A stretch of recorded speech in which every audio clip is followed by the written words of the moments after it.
담임 목사님께서 성도의 길이라는 제목으로 말씀 증거하시겠습니다. 믿음의 고백 하나님께 드림으로 말씀 앞에 나가도록 하겠습니다. 하나님 나를 사랑하신다. 하나님 내 인생의 크고 비밀한 계획 가지고 계신다. 하나님 오늘도 나와 동행하셔서 그 계획 이루어 주신다. 아멘. 그렇게 될 줄로 믿습니다. 아멘. 모든 길에는 그 길이 인도하는 목적지가 있습니다. 경부고속도로는 서울과 부산을 목적지로 하여 만들어진 길이며, 호남고속도로는 전라도 지역을, 영동고속도로는 강원도 지역을 목적지로 만들어졌습니다.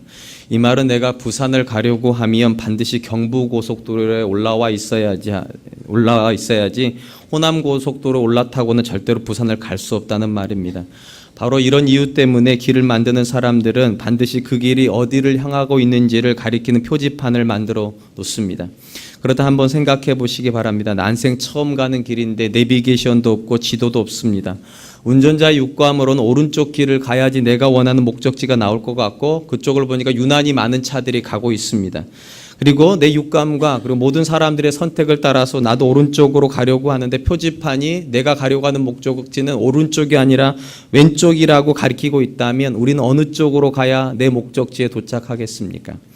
우리가 상식 있는 사람이라고 그러면 우리는 절대로 육감을 믿으면 안 됩니다. 그리고 다수결도 믿으면 안 됩니다. 표지판을 믿어야지만 내가 원하는 그 길에 도착하게 됩니다. 성경도 일종의 길을 안내하는 표지판과 같다 생각을 합니다. 사도 바울은 디모데에게 보내는 편지에서 성경의 역할을 이렇게 설명합니다. 디모데후서 3장 14절로 16절. 그러나 너는 배우고 확신하는 일에 거하라. 너는 내가 누구에게서 배운 것을 알며 또 어려서부터 성경을 알았나니 성경은 능히 너로 하여금 그리스도 예수 안에 있는 믿음으로 말미암아 구원에 이르는 지혜가 있게 하느니라. 모든 성경은 하나님의 감동으로 된 것으로 교훈과 책망과 바르게 함과 의로 교육하기에 유익하니. 바울은 디모데에게 그가 어려서부터 배우고 확신하는 말씀 가운데 거하라고 말을 합니다. 왜냐하면 이 말씀 안에 길이 있기 때문입니다. 어떤 길입니까? 구원에 이르는, 지혜에 이르는 길이 있습니다. 하나님께서 말씀 안에 구원의 길을 주셨고, 이 구원의 길로 갈 수 있도록 4개의 표지판을 세워놓았다 말을 합니다. 첫 번째 표지판은 교훈이고, 둘째는 책망이고, 셋째는 바르게 함이고, 넷째는 의로 교육함이라고 하는 표지판입니다. 교훈이라고 하는 표지판은 성도가 어디로 가야 되는지를 방향을 가르쳐 줍니다. 성도가 마땅히 가야 될 길은 이 방향이다. 그게 교훈의 역할입니다. 책망이라고 하는 표지판은 잘못 가고 있을 때 그쪽 가면 안 된다, 그쪽으로 와서는 절대로 구원에 이르지 못한다, 그런 역할을 합니다. 바르게 함이라고 하는 것은 바른 길로 돌아갈 수 있는 길의 여지를 남겨놓았습니다. 어떻게 하면 내 잘못된 행동을 고칠 수 있는가, 어떻게 하면 잘못된 삶의 가치관을 바르게 할 수 있는가, 바르게 함을 통하여서 하나님께서 가르치십니다. 의로 교육함이라고 하는 것은 바른 길을 가고 있는 이들에게 계속하여서 그 길을 갈 수 있도록 힘을 주고 은혜를 주는 역할을 하게 됩니다. 그리고 이 4개 표지판을 따라서 인생을 경영하면 그 사람은 반드시 구원에 도달한다. 이것이 성경의 가르침입니다. 하나님은 그분의 아들을 통하여서 세상에 구원의 길을 만들어 놓으셨습니다. 예수님 이 사실을 분명히 제자들에게 말씀하셨습니다. 요한복음 14장 6절. 내가 곧 길이요 진리요 생명이니 나로 말미암지 않고는 아버지께로 올 자가 없느니라. 우리 성경에는 이 정관사용법이 제대로 사용되어 있지 않지만 영어 성경만 보아도 정관사용법이 그대로 나옵니다. I am the way. 나는 유일한 길이라는 겁니다. 하나님께로 갈 수 있는 유일한 길이다. 그리고 하나님께서 예수 그리스도가 하나님께로 오는 유일한 길이라는 것을 성경 66권에 기록해 놓으셨습니다. 성경책은 66권이지만 우리가 크게는 둘로 나누죠. 구약과 신약으로 나눕니다. 그리고 구약과 신약은 2권의 큰 덩어리로 나누어져 있지만 하나의 주제 안에서 통일성을 가지고 있습니다. 바로 예수 그리스도입니다. 구약은 오실 예수님, 신약은 오신 예수님이십니다. 그리고 이 예수님에 대한 기록에서 또 가장 중요한 단어 한 단어를 꼽으라면 그건 십자가입니다. 왜냐하면 이 십자가 안에서 인류는 길을 발견했기 때문에 그렇습니다. 이 십자가는 크게 2갈래의 길을 우리에게 보여줍니다. 수평적 길이 있습니다. 성도가 성도를 만나는 길입니다. 성도가 십자가 안에서만, 예수 그리스도의 십자가 안에서만 서로 만날 수 있다. 그리고 수직적 길이 있습니다. 예수 그리스도의 십자가 안에서만 하나님과 세상이 만날 수 있다. 성경적으로 볼 때 이 수평적 축에 대해서 가장 자세하게 설명하고 있는 책은 에베소서입니다. 에베소서 이런 구절이 나옵니다. 에베소서 2장 14절. 그는 우리 화평이신지라 둘로 하나를 만드사 원수된 것 곧 중간에 막힌 담을 자기 육체로 허시고. 우리가 누군가를 정말로 하나 되는 사랑으로 만나기를 원한다면, 정말로 그 사람을 사랑하기를 원한다면 우리는 반드시 그리스도를 통과해서 그 사람을 만나야만 합니다. 왜냐하면 너와 나를 연결하는 유일한 길이시기 때문에 그렇습니다. 그리고 수직적인 축, 하나님과 세상이 만나는 수직적인 축에 대해서는 히브리서 기록이 대표적입니다. 우리 사랑과 은혜교회를 출석하는 성도님들은 매 주일마다 예배 사회를 보시는 목사님께서 개회 선언을 하실 때마다 이 구절을 들으셨을 겁니다. 바로 이런 구절입니다. 그러므로 형제들아 우리가 예수 그리스도의 피를 힘입어 성소에 들어갈 담력을 얻었나니 참 마음과 온전한 믿음으로 하나님께 나아가자. 이건 히브리서 10장에 나오는 구절인데요. 히브리 기자가 이렇게 말합니다. 우리가 그냥 하나님께 나갈 수 있는 게 아니라 예수 그리스도의 피를 힘입어, 쉽게 말하면 십자가의 피를 힘입어 그분께 나아갈 수 있는 담력을 얻었다. 이게 왜 담력인가? 구약 성도들에게는요, 하나님께 나아갈 수 있는 길이 없었습니다. 그래서 1년에 딱 한 차례 대제사장이 한 번 속죄일에 들어가서 하나님 딱 만나고 오는 거, 그걸로 1년을 버티는 거였습니다. 근데 신약의 성도들은 예수 그리스도의 피를 힘입어 무시로 하나님 앞에 나아갑니다. 오늘 이 시간도 우리가 드리는 예배도 그 예수 그리스도의 피를 힘입어서 우리가 하나님께 나아가는 길을 얻었다는 것입니다. 그러므로 성경에서 말하는 성도는 다른 거 아닙니다. 하나님께서 보내신 예수 그리스도의 십자가로 말미암아 길을 찾은 사람이 성도이고, 그 길 안에서 내 이웃을 만나고 그 길 안에서 하나님을 만나고 있는 사람이 성도입니다. 그리고 바로 이런 이유 때문에 사도 바울은 다른 어떤 것보다도 길을 가르쳐주는 십자가를 중요시 여겼습니다. 고린도전서 2장 2절, 내가 너희 중에 예수 그리스도와 그가 십자가에 못 박힌 것 외에는 아무것도 알지 아니하기로 작정하였습니다. 바울이 생각하는 성도의 본질은 십자가를 떠나서는 이해할 수 없다는 겁니다. 십자가 안에서만 우리가 누군가를 이해할 수 있고, 십자가 안에서만 우리가 하나님을 만날 수 있기 때문에 그렇습니다. 그러므로 십자가를 통하여서 우리는 하나님께 나아가고 있어야 합니다. 그것이 성도의 길입니다. 그리고 우리가 십자가를 통하여서 하나님께 나아가고 있다는 말은 위를 향하고 있다는 말이기 때문에 당연히 밑에 쪽에 있는 세상으로부터는 멀어지고 있다는 뜻일 것입니다. 때문에 성경에서는 언제나 십자가를 이야기할 때마다 나를 십자가에 못 박는 이야기를 합니다. 왜냐하면 내 육체는 언제나 밑을 원하기 때문입니다. 밑에는 세상을 원하지만 그런 세상이 원하는 나를 십자가에 못 박아야지만 위를 향하여 갈 수 있기 때문에 그렇습니다. 이렇게 하향하는 삶이 아니라 상향하는 삶을 살아가는 본질을 성경은 성화라고 그렇게 부릅니다. 원래 세상에 속하였던 사람들이 세상을 부정하고 하늘에 속한 사람인 것처럼 위를 향하여 나아간다. 그래서 그렇게 해서 그리스도를 닮아간다. 이것을 신학적인 용어로 성화라고 부른다는 것입니다. 오늘 본문 말씀은 바로 이런 기초적인 상식을 기초로 하여서 말씀하고 있습니다. 많은 사람이 당연히 위를 향하는 삶을 살아야 되는데, 사도 바울이 기록하고 있는 빌립보서를 기록할 당시만 보아도 사람들이 위를 향하여서 상향하는 삶을 살고 있는 것이 아니라 세상을 향하여 하향하는 방향의 삶을 살고 있었다는 것입니다. 이를 사도 바울이 매우 안타깝게 여겨서 하나님의 사람들은 반드시 그리스도가 계신 위를 바라보아야 된다, 위를 향하여 나아가야 된다, 그렇게 호소하고 있는 내용입니다. 17절에 이렇게 호소합니다. 형제들아 너희는 함께 나를 본받으라. 그리고 너희가 우리를 본받은 것처럼 그와 같이 행하는 자들 눈여겨보라. 이 본문에 보면 약간의 점층법이 되어 있습니다. 사도 바울이 먼저 이렇게 말합니다. 너희는 나를 본받는 자가 되라. 그러다 중간에 보니까 우리를 본받는 것처럼 우리로 확대가 되었습니다. 그리고 우리와 같이 사는 그들을, 너희 주변에 있는 그들을 주의하라. 또 그들도 역시 본받으라는 말입니다. 그러니까 나에게서 우리로, 우리에게서 그들로 이렇게 확장되어 갑니다. 그럼 사도 바울이 말하는 본받는다고 할 때 그 본은 어떤 본을 말하는 것입니까?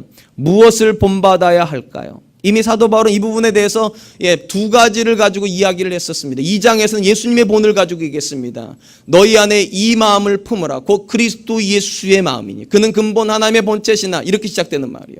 그러니까 모든 것을 가지고 계신 분이시고 가장 높은 곳에 계신 분이었는데 자기를 낮추셨다. 그것이 우리가 따라가야 될 그리스도의 본이다. 그게 2장에 나왔고요. 3장에서는 그 본을 따라가는 사도 바울의 삶의 본이 나왔습니다. 어떻게 나왔습니까? 모든 것을 배설물처럼 여기고 그분을 얻고 그분 안에 있고 그분을 아는 지식으로 원한다. 본질적으로 2장과 3장은 다 내려놓음입니다. 예수님도 내려놓았고 사도 바울도 내려놓았어요. 무엇을 위해서요? 구원의 길을 위해서 모든 걸 내려놓았습니다. 그리고 보면 사도는 이렇게 말하는 겁니다. 너희는 나를 본받으라고. 이렇게 살고 있는 나를 본받으라고. 사도 바울은 오직 예수 그리스도를 아는 지식을 위하여, 그리고 그분을 얻기 위하여, 그리고 그분 안에 있기 위하여 모든 것을 내려놓았다 말을 했습니다. 그리고 본문에서 이렇게 말합니다. 나를 본받으라고. 근데 오해하지 말라고, 나만 그렇게 살고 있는 것이 아니라 우리도 그렇게 살고 있고, 너희 주변에 보면 성도라고 부르는 사람들 상당수가 그렇게 살고 있다. 세상을 내려놓고 그리스도를 얻기 위해서 달려가고 있다. 그것이 성도가 살아야 되는 마땅한 삶의 길이다. 그렇게 말하는 것입니다. 그런데 문제는 빌립보서를 쓰고 있는 그 시점에 사도 바울이 빌립보 성도들을 바라볼 때 또 상당수의 성도들이 그 길을 버리고 있다는 겁니다. 그 길을 안 가고 세상 사람들이 가고 있는 그 길에 똑같이 살고 있다는 겁니다. 그래서 사도 바울이 너무 안타까워서 또 이렇게 간절하게 고백합니다. 18절. 내가 여러 번 너희에게 말하였거니와 이제도 눈물을 흘리며 말하노니 여러 사람들이 그리스도의 십자가의 원수로 행하였느니라. 사도 바울은 빌립보 성도들을 향하여 자신과 같이 세상을 내려놓는 것이 얼마나 중요했는지를 여러 번 말했다고 말합니다. 여러 번.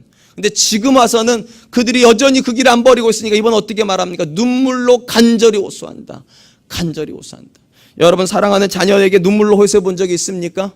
언제 그렇게 눈물로 호소하게 되던가요? 정말로 아닌 걸 할 때, 정말로 아닌 거. 웬만한 거 용납해 줄 수 있는데 용납이 안 되는 무언가를 하고 있을 때 눈물이 나오죠. 부모 입장에서. 지금 사도 바울이 그런 겁니다. 세상으로 가는 것이 그럴 수 있는 길이라면 사도 바울이 그냥 말을 할 거예요. 근데 그렇게 가면 안 되는 건데 그 방향이 절대로 아닌데 글로 가고 있으니까 사도 바울이 이렇게 말합니다. 내가 눈물로 호소한다. 왜냐하면 그 길은 십자가의 원수가 되는 길이라는 것입니다. 사랑하는 성도는 왜 세상을 향하여 가는 길이 십자가의 원수입니까? 이유는 간단합니다. 모든 사람은 다 세상을 향하여 하행합니다. 하향해요. 그리고 예수님께서는 이 하향하는 성도들을 상향하기 위해서 십자가를 지신 겁니다. 방향을 바꿔주시기 위해서. 그리고 성도는 이렇게 방향이 바뀐 사람입니다. 근데 바뀐 사람이 다시 방향을 바꿔버린다는 말은 십자가가 소용없다고 말하는 거잖아요. 예수님이 십자가가 소용없다고 말하는 거잖아요. 그러니까 십자가의 원수예요. 교회 다니는 사람이 세상 사람이랑 똑같이 살면 사람들이 이렇게 말한단 말이죠. 예수님 소용없다고. 똑같지 않냐고. 교회 다니는 남편이 믿지 않는 남편을 똑같이 사는 사람들이 이렇게 말할 거라고. 예수님 소용없다고. 똑같지 않냐고. 그것이 십자가의 원수라는 거예요. 그러니까 이거는 이러면 안 되는 거잖아요. 우리가 세상의 원수가 되어야 될 사람인지 어떻게 십자가의 원수가 될 사람입니까? 그러니까 사도 바울이 눈물로 호소하는 거예요. 우리는 그렇게 살면 안 되는 사람이라고. 그렇게 살면 예수님이 이 땅에 오신 것이 헛되다고. 그분의 죽으심이 헛되다고. 그러니까 그는 눈물을 흘리며 호소합니다. 그리고 그들 주변에서 십자가의 원수로 행하는 사람들의 특징을 이렇게 요약해서 설명해 줍니다. 19절입니다. 그들의 마침은 멸망이요 그들의 신은 배요 그 영광은 그들의 부끄러움에 있고 땅의 일을 생각하는 자라. 사도 바울이 이렇게 말했습니다. 너희 주변에 우리와 같이 사는 사람들로 주목해라. 먼저 말을 했어요. 그리고 그들과 다른 삶을 살고 있는 사람들도 봐라. 그들은 어떻게 사는가? 네 가지 특징을 가지고 산답니다. 첫 번째 특징이 이렇게 말합니다. 그들의 마침은 멸망이다. 쉽게 말하면 그들은 멸망을 향하여 가고 있다는 것입니다. 그러니까 생명을 향하여서 가고 있는 것이 아니라 멸망을 향하여서 가고 있다. 사도 바울이 여기서 말하는 이 그들이 누군가에 대해서는 여러 의견이 있습니다. 만약에 사도 바울이 여기서 말하는 그들이 이 빌립보서 3장 초반부에 나와 있었던 율법주의자들이라면 사도 바울이 마음에 두고 있었던 그림은 이런 그림입니다. 갈라디아서 5장 4절의 그림. 율법 안에서 의롭다함을 얻으려고 하는 너희는 그리스도에게서 끊어지고 은혜에서 떨어진 자로다. 그리스도에게서 끊어지고 은혜에게서 떨어졌다. 무엇을 의지하면요? 율법을 의지하는 너희는. 당시 율법주의자들은 할례를 받아야지만 구원을 얻는다 그렇게 설교하였습니다. 문제는 할례 자체에 있는 것이 아니었습니다. 왜냐하면 사도 바울도 할례 받았고요. 디모데도 할례를 받았습니다. 그리고 바울 주변에 있는 상당수의 사람들이 다 할례 받은 사람이니까 할례 자체가 문제가 아니에요. 뭐가 진짜 문제냐? 할례에 대한 강조가 일어나면 필연적으로 그리스도에 대한 의존이 약해집니다. 이 말은 아주 간단히 말하면 이런 겁니다. 사도 바울은 계속적으로 자기가 구원을 받았다라고 말하지 않아요. 이미 받은 사람임에도 불구하고 구원의 완성을 이야기하지 않습니다. 달리고 있다. 내가 이미 얻었다함도 아니고 이미 가지고 있다함도 아니라 그런 식으로 표현한단 말이에요. 그리고 철저하게 앞에 계신 주님을 잡기 위해서 정말로 최선을 다해서 달리는 선수의 모습으로 지난주 우리 앞에 그렇게 소개하였습니다. 그는 잡기 위해서 계속 달려가요. 그런데 율법주의자들은 뭐라고 말하는가? 너희는 잡았다는 거예요. 뭐만 하면? 할례만 받으면요. 할례만 받으면 잡아버린 거라는 거예요. 여러분 이건 어마어마 쉽잖아요. 그죠? 할례만 받으면 되는 거니까. 사도 바울 입장에서는요. 그건 너무 쉬운 길이라는 거예요. 그리고 그 쉬운 길에 들어서면은요, 본질적으로 신앙의 모습이 없어진다는 거예요. 왜냐하면 더 이상 간절해지지 않으니까. 예수님이 더 이상 간절해지지 않으니까. 할례만 받으면 된다는데 그거 너무 쉽잖아요. 그냥 할례만 받으면 되잖아요. 이 모습은요, 구약의 모습에서도 그대로 등장합니다. 예레미야가 활동하던 시절에 유다에 있는 사람들은 어려움 중에 있었습니다. 바벨론이 쳐들어와서 나라가 풍전등화의 위기 속에 있었습니다. 근데 놀라운 것은요, 이 어려운 상황에서도 유다 사람들이 마음 가운데 하나의 믿는 구석이 있었습니다. 우린 절대로 안 망한다고. 절대로 안 망한다고. 왜냐하면 그들이 가지고 있었던 잘못된 생각이 하나 있었기 때문입니다. 그 잘못된 생각을 예레미야서가 이렇게 기록합니다. 예레미야서 7장 4절. 너희는 이것이 여호와의 성전이라 여호와의 성전이라 여호와의 성전이라 하는 거짓말을 믿지 말라. 이 짧은 구절 안에요, 여호와의 성전이라는 말이 3번이나 나옵니다. 여호와의 성전이라 여호와의 성전이라 여호와의 성전이라는 거짓말을 믿지 말라. 여러분, 예루살렘 성전이 하나님의 성전이 아닙니까? 하나님의 성전이에요. 거기서 예배 드리는 거예요. 근데 문제는 왜 예레미야가 이런 식으로 얘기를 하는가? 하나님의 성전이 그곳에 있기 때문에 저들은 하나님 의지하지 않았어요. 하나님의 성전이 있으니까 하나님 잡지 않았다고요. 이게 아이러니예요. 성전이 있어서 더 하나님을 붙잡아야 되는데 성전이 있으니까 하나님을 안 붙잡아 버려요. 그리고 이렇게 생각해요. 하나님이 계신 성전이 있는 예루살렘은 안 망하지. 절대로 안 망하지. 율법주의자들 생각하고 똑같아요. 우리가 할례 받았는데 어떻게 우리가 지옥 가냐는 거예요. 우리가 할례 받았는데 어떻게 구원 못 받을 수 있냐는 거예요. 할례 받았으면 구원 받는 거지.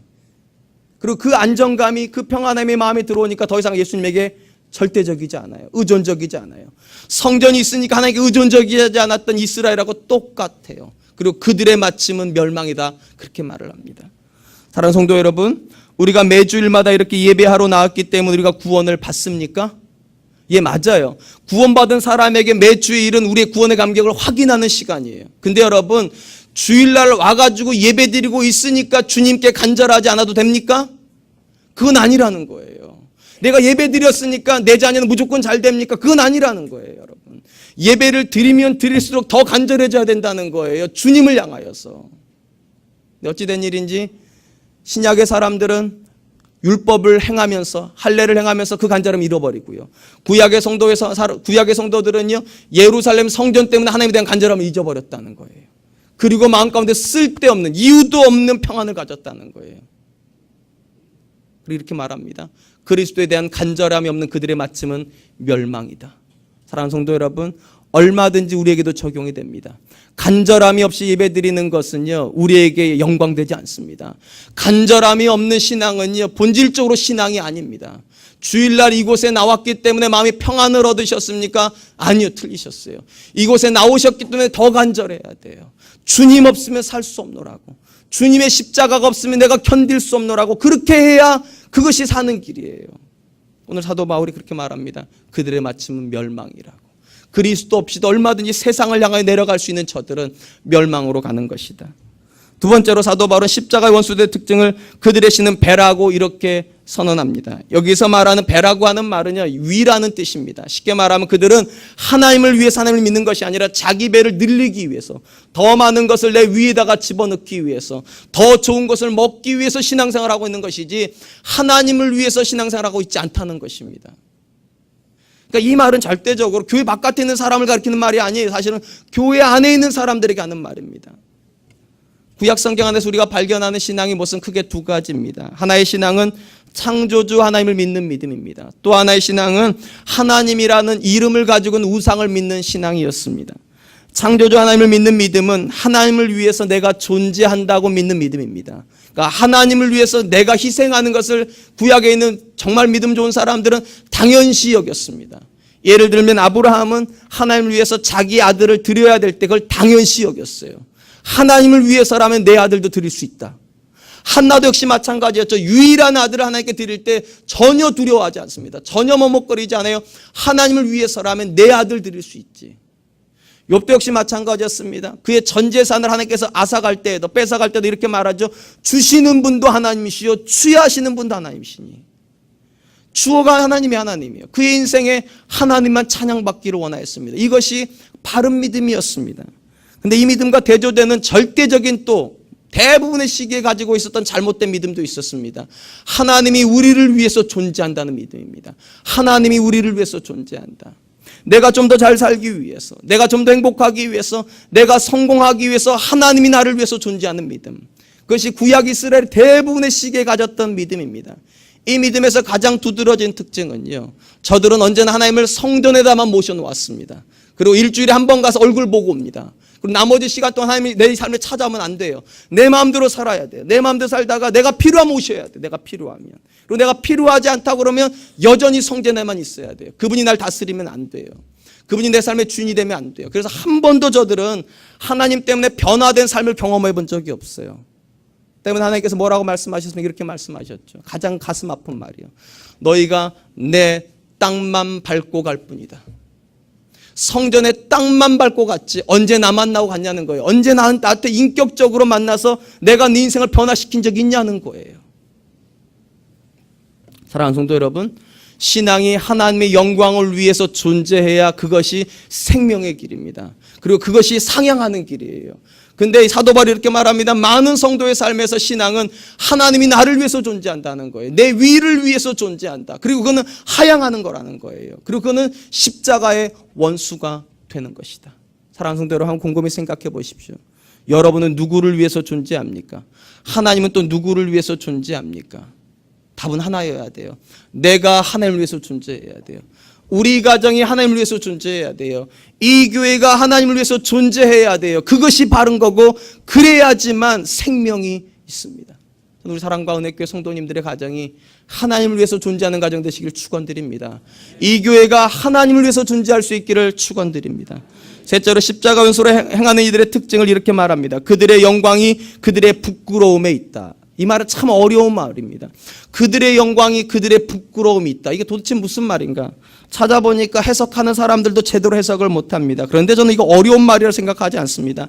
아주 단순히 말하면 영광을 얻기 위해서 부끄러운 일도 서슴지 않는다는 거예요. 영광을 얻기 위해서 부끄러운 일도 서슴지 않기 때문에 영광을 이야기할 때는 부끄러운 일도 같이 이야기해야 된다는 거예요. 그러니까 영광이 쌓이면 쌓일수록 부끄러움도 같이 쌓인다는 겁니다. 우리가 흔히 그런 말 하지 않습니까? 뭐로 가도 서울만 가면 된다고.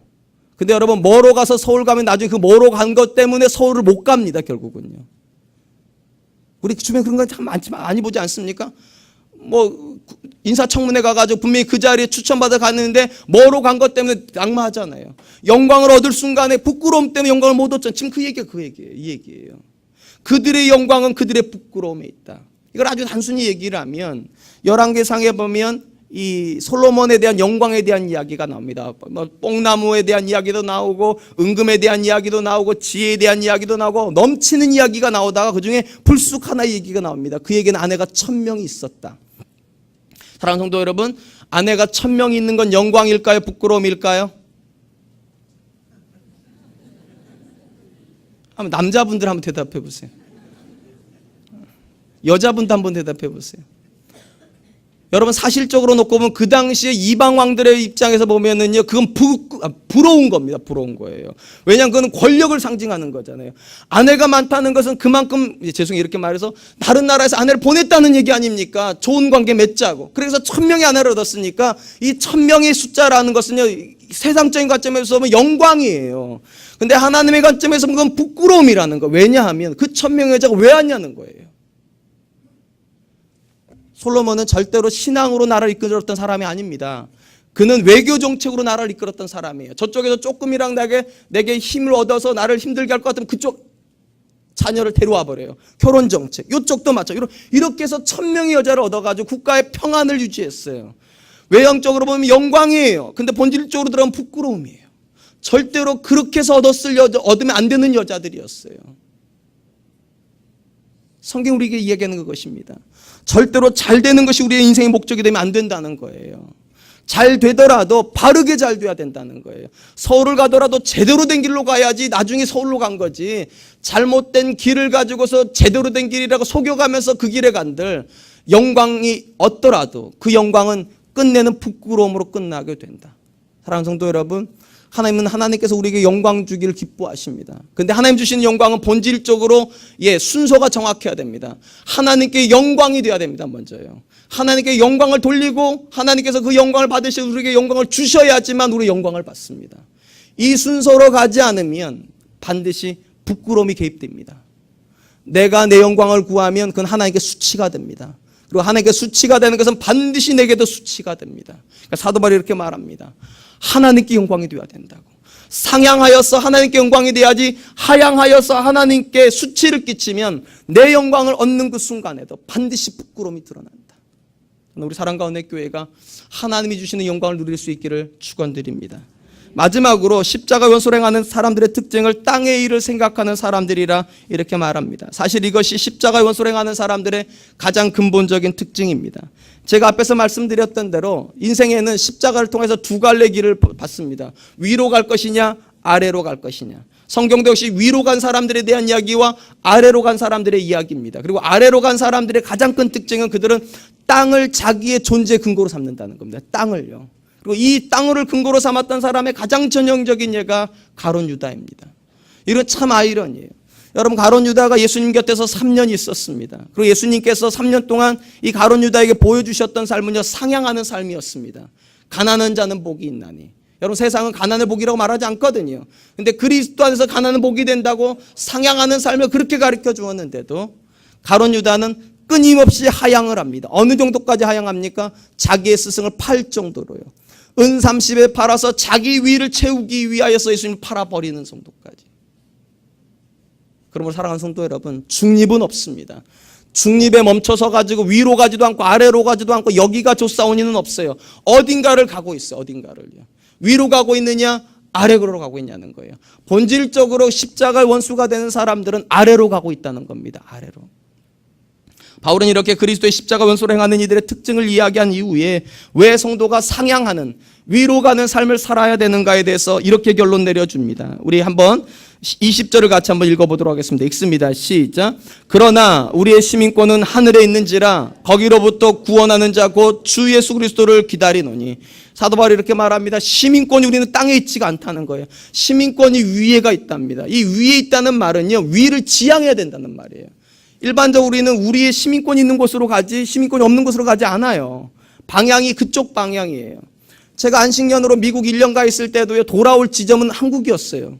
왜냐, 거긴 시민권이 없으니까.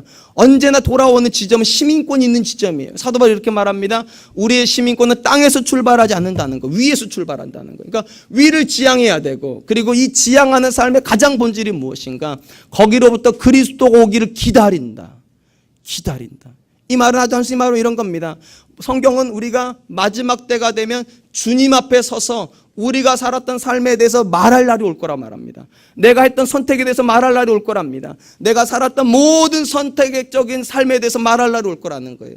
그것을 준비하고 있으면 상향하는 거라는 거예요. 그걸 준비하고 있다면. 사랑하는 성도 여러분, 여러분은 여러분이 키우고 있는 자녀에 대해서 하나님 앞에, 주님 앞에 말할 준비가 되었습니까? 여러분이 살고 있는 부부관계에 대해서 주님 앞에 말할 준비가 되었습니까? 여러분이 하시는 사회생활에 대해서 주님 앞에 말할 준비가 되어 있습니까?